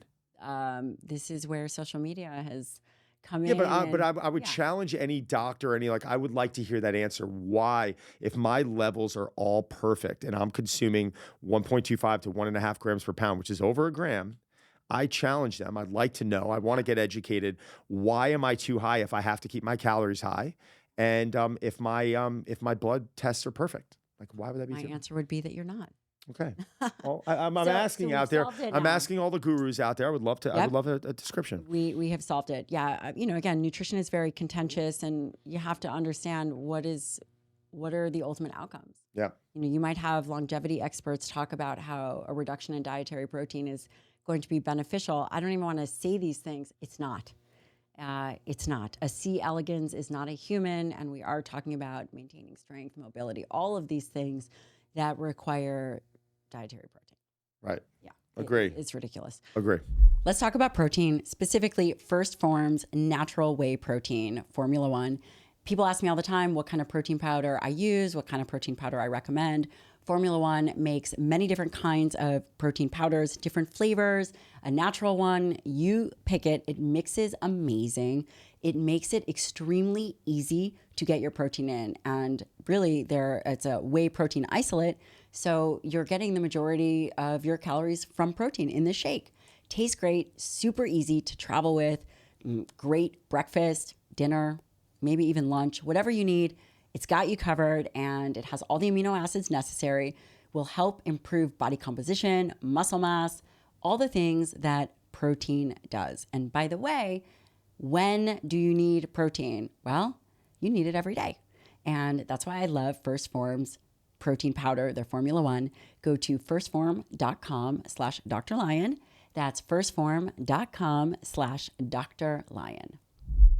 Have you done your blood work? If you haven't, I have a solution for you, and that is one of the sponsors of the show, Inside Tracker. Why is blood work so important? Well, I use Inside Tracker. My friends use Inside Tracker. Also, my parents use Inside Tracker. Inside Tracker makes getting blood work very easy and user-friendly. They have an amazing interface. You can check it out on your phone. You can check it out on the desktop, which, hopefully you're using a small one. Inside Tracker allows you to look at really important biomarkers like hormones, iron, thyroid, insulin. The list goes on. ApoB. It never stops. And by the way, if you are a professional and you have clients, Inside Tracker also has a pro platform. Amazing. I really feel that Inside Tracker has revolutionized healthcare. And listen, blood work can be expensive, but it doesn't have to be. Inside Tracker is offering my listeners 10% off anything in the store, anything as it relates to subscriptions, 10% off. go to insidetracker.com, like inside tracking your body. Use the code Dr. Lyon, and do not wait. If you are due for your blood work, give this a shot. It's extremely valuable. Back to the show. If you were to say some of the biggest roadblocks, problems, mistakes that people make for the goal of losing body fat, what are your top 3 mistakes? Oh God, top 3. Okay, I can give you top 2. Do you want top 5? No. Top 3. The top 3. All right. Fat loss mistakes. Fat loss mistakes. One would be not understanding what's really going into their body. So we're going to say, let me just explain. So like, well, I eat healthy. Well, what do you eat? Well, for breakfast, I have 3 egg whites and I have a piece of toast. I'm like, okay. What do you have for lunch? I have a salad and a piece of fish. How big's the fish? This big. For dinner, what do you like? It's not like, even though they might be consuming foods that are nutritious, they are under calorie, they're under protein. So I think not understanding what's actually going into their body, that protein piece, massive. They don't understand. They just think they're choosing good foods. They're grazing all day. They're eating little things like nuts. Oh, well, I had nuts and fruit. I'm like, well, yeah, nuts and fruit 10 times. And your fat is probably over 100 grams and you weigh 100 pounds. And because you're so full, you're not able to get enough protein in. So not understanding what's really going in your body, I think, is a huge problem. And that checks a lot of boxes. Resistance training. I think we got to prioritize this a little bit more. Oh, I want to burn fat, so I'm just going to start with cardio. I'll get into resistance training. I'm like, do both. Like I love cardio. I enjoy cardio. I just do. I like the sweat. I like the mindlessness of it. I like it's quick. It can be quick, but do that with your resistance training. If we have more muscle, ladies, I don't mean we're getting bigger, but Possible. when I train, I'm still trying. Right, but like I train Blake Lively. Yep. I train Emily Blunt. I train Annie Hathaway. These are very feminine, athletic physiques. They are strong women, and that is important. So understanding the importance of resistance training, but also coupling that with cardiovascular is 2.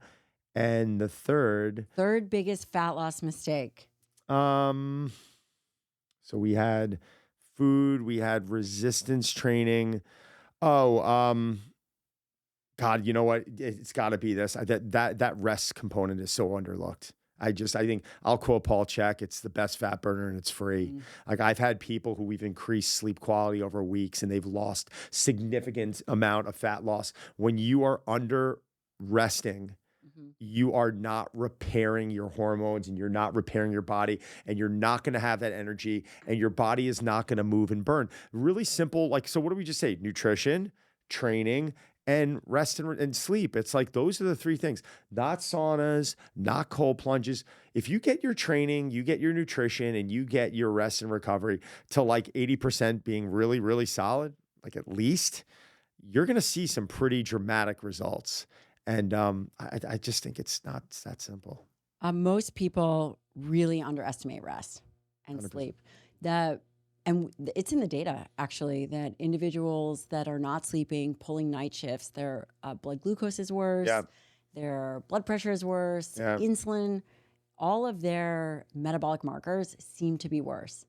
I've seen people put on significant amount of body fat who have private chefs who are training 6 days a week. And they're like, why am I gaining weight? I'm like, you're sleeping 3 hours a night. Well, my doctor said I'm like the rarity adequate. And I'm the one like that's adequate. I'm like, no, it's not. Like, I don't mean to disagree with your doctor, but this is not working for you. You need to train. Well, I can't go to bed early. You need to train sleep. Well, I'm not hungry for breakfast. Well, you got to train. You got to train to be hungry. When I say that, it's like start incorporating some proteins, start getting some amino acids in your body early on. Maybe a piece of fruit will build that, right? Sleep. I sleep 3 hours a night. What time do you go to bed? 2 a.m. Can you make it 1:30? Yeah, I can. How do I do that? Well, let's start winding down earlier. The next thing you know, John Albuquerque, I could talk about him. Yep. Getting to bed every night, 3 to 4 in the morning. Now it's 10, 11 at night. It's like, that is, do you have any, like, how big is that? There's a reason why the guy's down 120 plus pounds, and we're going to lose another, he's 491 pounds now. So our goal is to get him down in that 250 range. He's got to have surgeries. He's got to have specific things, but getting his BMI down right now is something we have to do before we explore any of that stuff. So sleep, huge. Where do you think the industry is going? The fitness industry, where do you think that there's any new training technology, or again, you've been in the fitness industry, you've seen really I mean, you've been in it for 25 years. You've seen multiple iterations of different things. Yeah.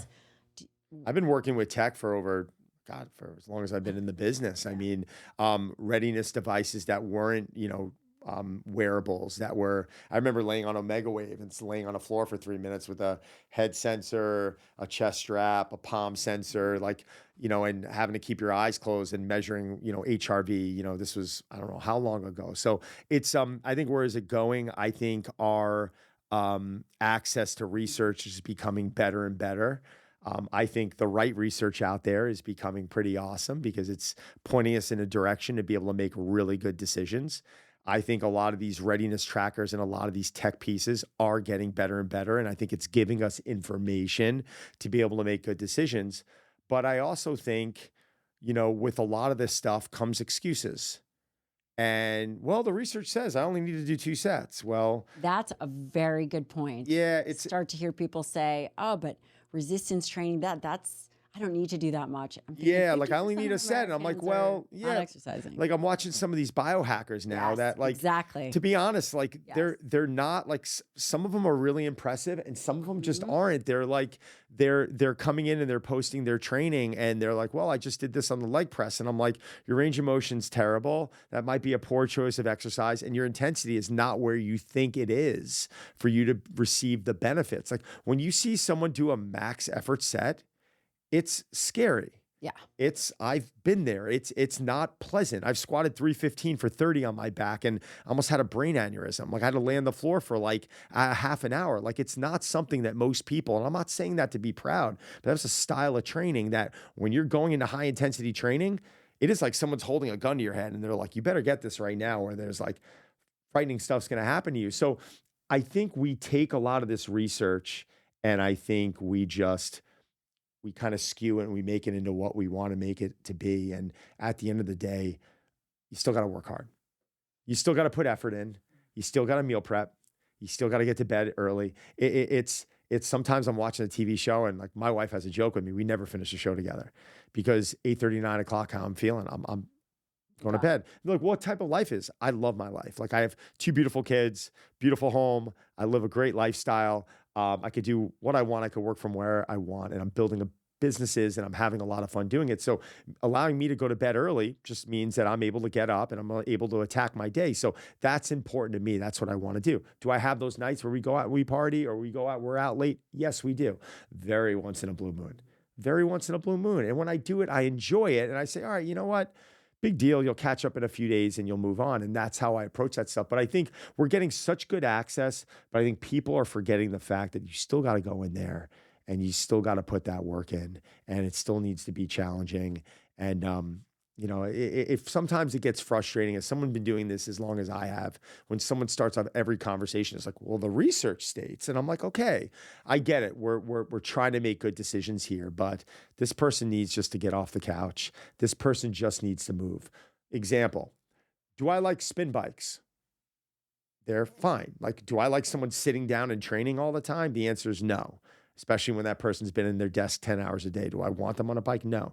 If someone is going to turn around and say, I love spinning, it got me off the couch, I'm in better shape, my bloods are better, my body composition's better, I feel better, I have better sex drive, I sleep better, yada, yada, yada. Am I going to turn around and say I don't like spinning? I'm going to say, great. I said, but can we do things to kind of complement you being in this position? Yeah. Can we do things to maybe open you up a little bit? Can we focus on getting those glutes to get a little stronger? Can we focus on that thoracic extension, that thoracic rotation, that shoulder mobility, these things that maybe 5-6 days a week are going to destroy you at being able to do? That's where, as a coach, I'm going to come in and I'm going to assess the individual and I'm going to help them become great at what it is they love to do. Again, I've watched you train for many years. Yep. How important, and I'm always seeing you do something different. You're always adding in something different or trying a new It's fun. movement. Or it's not fluffy, but it's fun. I like doing different stuff. It's really challenging. Yeah. Again, I've trained with you, whether it's a rotation slam, broad jump, all these other things. How important is it for new skill acquisition? Like newbies or just developing new skill? So for example, my training age is like 300. No, I'm just kidding. Give yourself some credit. You're in great shape. You're in great shape. I mean, unbelievable. So for someone who has been training, they're listening to this, maybe they're a physician, maybe they're a coach. We have a lot of those listening. how important is it for them to learn new physical skills?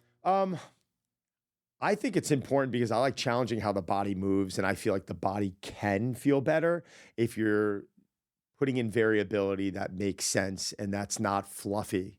And What do you mean fluffy? fluffy means like the guy doing pistol squats on the Bosu ball, and then like everyone in the world's trying to try it. And That it's would like, be all right, unnecessary. yeah, like do me a favor, like learn like the same, like you're trying to attempt this right now and you can't do a proper bodyweight squat. Let's learn the bodyweight squat. Now, there is that freak out there that could turn around with double kettlebells overhead, which I cannot do, and do a pistol squat on a Bosu. I'm jealous. I can't do it. But you know what? I'm not going to try. I'm going to try and continue to get great at the things that are going to make me a better athlete and that are going to put me in a really good place to be successful. So I think it's important, but it's not imperative. Like if someone turned, It's important but not imperative. I like that. yeah, but it's important if you want to continually improve and reach and get better. But again, what about that person who's like, and I run into them once in a while, like, how's your training going? Like, it's great. How's your body feel? Amazing. Are you happy with your body composition? Yeah, I'm in a really good place considering like what is I like to do in life. It's not perfect, but I take my shirt off and I feel good and my wife's happy with it. And I'm like, great. Like what they're doing seems to be working, no injuries. We're in a good place. Am I still trying to get them to try new things? Yes, because I still would like to develop as their coach. I want to push them. But am I saying like what you're doing is wrong because you haven't changed your program in the last 6 months? Like for me to say it's wrong would be unfair. Why am I going to beat that person up? Like they're doing good stuff. They're in a good place. As a coach, I'm in a way going to try and trick them into getting into better shape and developing things and wanting to exceed, without feeling like, they're putting themselves in a place where they're not going to be successful, right? They're happy where they are. Yeah, that's fair. Yeah. For example, someone who doesn't swim doesn't necessarily need to learn They're going to die if they don't know. Yeah, exactly. No, I mean, as long as they can swim. What about supplementation? Yeah, great topic. What are your top, I'll say 3, but it could be 5, it could be 10, which I know it's not 10, but sure. Key supplements for longevity that you love? I've become a big magnesium fan. I know. It's great. Yeah, I'm a big magnesium fan. I'm a big vitamin D fan. If your levels are, I know I'm. What kind of magnesium do you like? I like Thorn, and which is a magnesium biglycinate. Yep. So I use that. Vitamin D. I think getting a good omega in is really solid. That's 3 right there. And I'm going to turn you on to use creatine. I use creatine, and I've been using it for 25 years. Yep. I've been using L-glutamine for about 25 years also. These are supplements I've just kind of kept in my regimen. I make a little morning elixir where I'll get in and I'll take I like switching up the strains of my probiotic. I just take one first thing in the morning. I'll take that with some water and then I'll prepare my elixir, which is like glutamine, creatine. I use like a good greens, reds powder, which you always got me turned on to early on. And actually we cycled through. So we did reds and greens, but then there was a period of time where you really ramped up your training and we added in, do you remember? We added in blue. I call it purple, yeah. Blue algae. Yeah, the blue algae is good. And then we added in maquia berry to get maquia berry. Is that how you say it? Yep. Maquia berry. Whatever. I always say it wrong, maquia berry, yep. We added in that maquia berry powder was different polyphenols for you. Yeah, but again, that's what I mean by putting things in your body that are powerful. So I think that would be, that was really it. I'm turning you on to 2 other ones. Yes. We're going to start you on beta hydroxybutyrate, 10 grams. I've been reading all about this too. And we're going to put you on, was I going to put you on urolithin A? That was on my mind, but I think we'll start with beta hydroxybutyrate, but I would love to start you on some urolithin A. Yeah. And one thing that you got me reintroduced to recently was, I will have, I'm not a big pre-workout person, but coffee. Right? But we're going to do coffee with Bubs, collagen, which is what I drink. I love their collagen. Yeah. So Bubs makes a great collagen, and they make oh God, what was the other thing we were adding in the MCT? And the Bubs MCT. They have an MCT powder. So mixing that in, you got to use the frother. Which I was looking for all morning. I couldn't find it. Like, where the hell's the frother? The porch.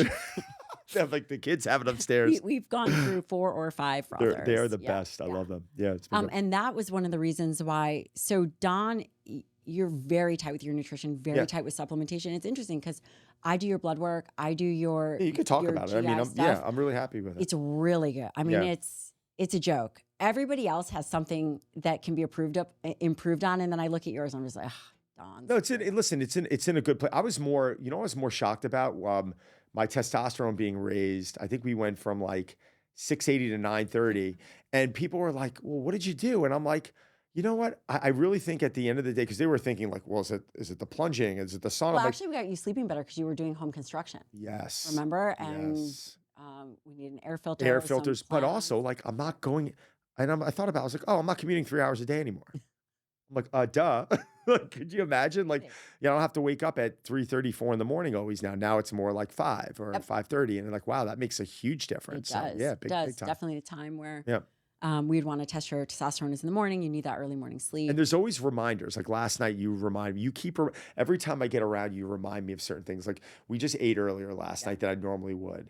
And I had my magnesium. I wasn't hungry. I ate, which meant I front loaded my calories beautifully yesterday. I felt full. This guy's an eating machine, by Yeah, the but way. I slept great, and I looked at my aura, and it was like, "What did you do last night?" And I was like, "Sweet!" I was sitting there like Amazing. all excited. I was Yep. so pumped up. And so your blood work always looks really great, Yep. and we also do gastrointestinal testing for you because the more an individual trains, sometimes we see gastrointestinal permeability. It just with the increase in training volume, and it just looks really good for Right. what we can tell from the gut microbiome and these inflammatory markers. It looks really good, but you But- did so well with the MCT oil and collagen that Just leveled me I know. off. And so that's why we're going to add in beta hydroxybutyrate. We're going Right. to add in 10 grams. I think it's going to be really good for energy, brain function.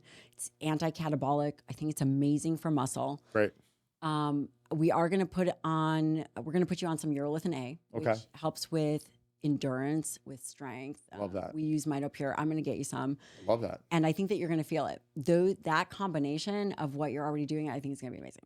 I know But anyway. it's just fun, but it's fun. It becomes like fun. a game. You have a good time with it. But again, I try telling people like it's one thing to enjoy doing this. It's another thing to obsess over this until you get yourself so crazy. And like you'll have moments where like, okay, like I'm telling this story too. When Is this a pretzel? This is What the pretzel story? Go ahead. so like during her first pregnancy, she was like, I'm like, well, how are you gonna plan your nutrition? And she's Remember, I was crazy. I am way. way better. I was so. Oh, she's like, crazy. yeah, I'm doing meal delivery service and all this stuff. And I'm like, okay. And then one day she FaceTimes me with Shane. I remember you were up on the Museum of Natural History. I think you were around there on like Upper West Side.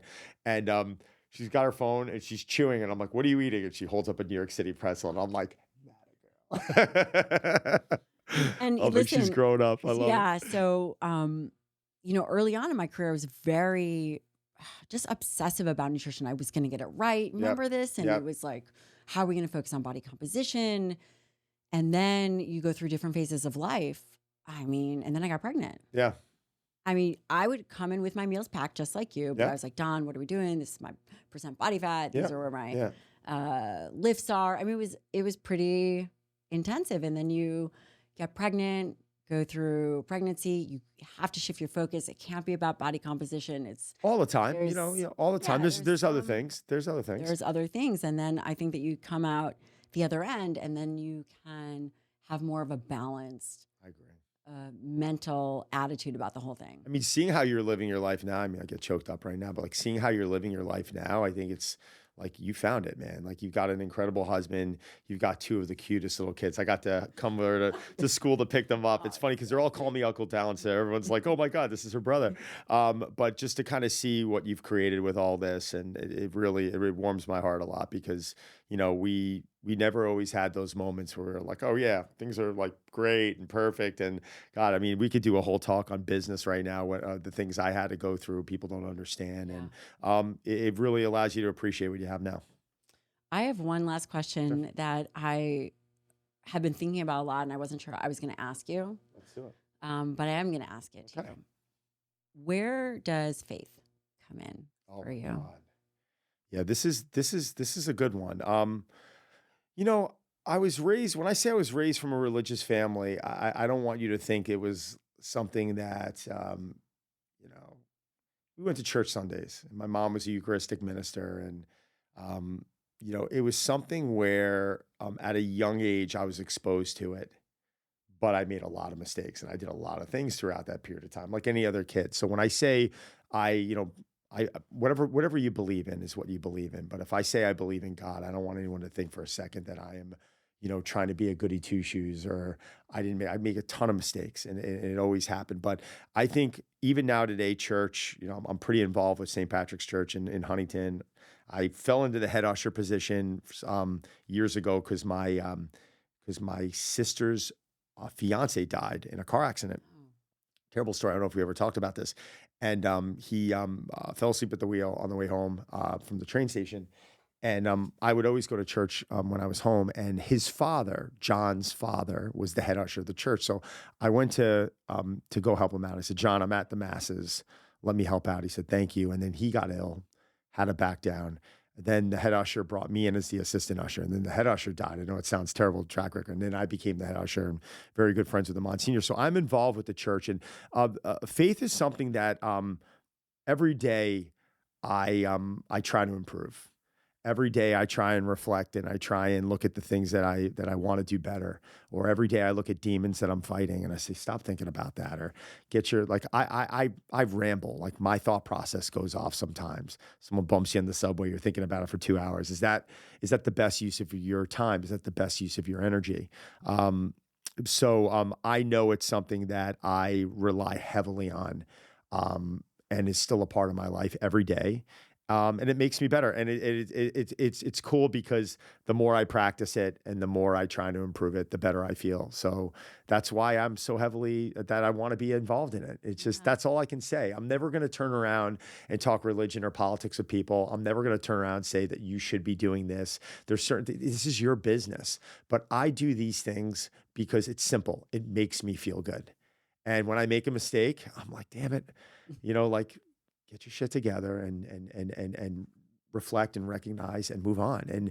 And from taking that approach, I've just become a much happier person. It's that simple. Well, Don Saladino, you are one of my most favorite people. Love you. I love you. You are family. Love you. We talked about fitness, but the reality is you're an incredible businessman. Thank you. And I strongly suggest people follow you. Thank you. Listen to what you say. Listen to some of your other interviews. You are one of a kind. Appreciate you. And listen, right back at you. I mean, for me to jump on a plane and come out to see it says a lot about you, right? I mean, I love you. You've always been one of the most, I'll tell you right now, besides my wife, my sisters, and my mom, the most supportive woman I've had in my life is you, by far.